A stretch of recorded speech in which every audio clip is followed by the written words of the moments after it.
GF के नाम से जानते हैं और उस जमीन पर राज करता था रॉकी भाई। रॉकी कोई आम इंसान नहीं था, वो एक खतरनाक डॉन था जो हर दिन एक नए गांव पर हमला करता, वहां का सारा सोना, हीरे जवाहरात लूट लेता। उसका खौफ धीरे धीरे आसमान छूने लगा था। हर कोई उसका नाम सुनते ही कांप उठता। लेकिन कहते हैं ना, अत्याचार जब हाथ पार करता है तो भगवान एक रक्षक जरूर भेजता है। इस कहानी में वो रक्षक था राइस्टार। वह रहता था एक अद्भुत गांव में जिसे लोग सोने की नगरी कहते थे। यहाँ हर इंसान के पास सोने की बाइक, सोने की कार थी। हर मोड़ पर दौलत बिखरी हुई थी। उधर रॉकी भाई एक आदमी को बेरहमी से मार ही रहा था कि तभी उसका एक आदमी आता है और कहता है, मैंने एक ऐसा गांव देखा है जहाँ के लोग सोने की गाड़ियों में चलते हैं। ये सुनते ही रॉकी भाई की आंखों में लालच चमक उठा। उसने तुरंत अपने गुंडों को भेजा।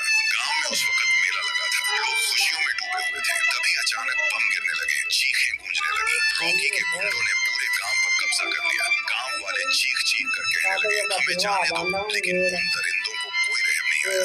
गांव के एक कोने में छिपे हुए थे ज्ञान भाई। उन्होंने ये सब अपनी आंखों से देखा और सीधा दौड़े राइस्टार के घर। राइस्टार किसी से बात कर रहा था, तभी ज्ञान भाई हांफते हुए अंदर आते हैं। राइस्टार पूछता है, क्या हुआ ज्ञान, बहुत परेशान लग रहे हो। ज्ञान भाई बोलते हैं, गांव पर हमला हो गया है, जल्दी चलो वरना सब मारे जाएंगे। राइस्टार बिना एक पल गंवाए अपनी लैम्बोर्गिनी निकालता है और दौड़ पड़ता है। उधर गांव में एक गुंडा हंसते हुए बोलता है, अब कौन बचाएगा इसे।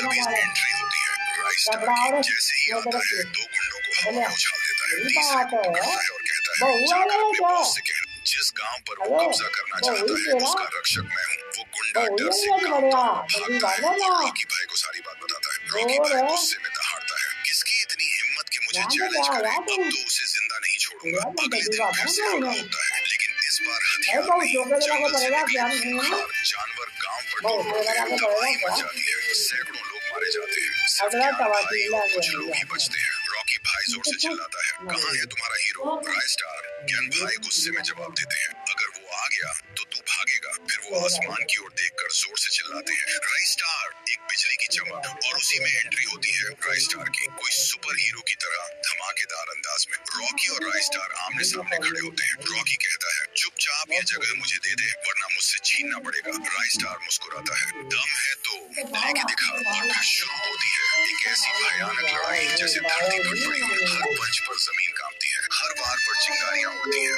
धुआं छटता है। रॉकी भाई हार चुका होता है, जमीन पर पड़ा होता है और राइस्टार एक सच्चे हीरो की तरह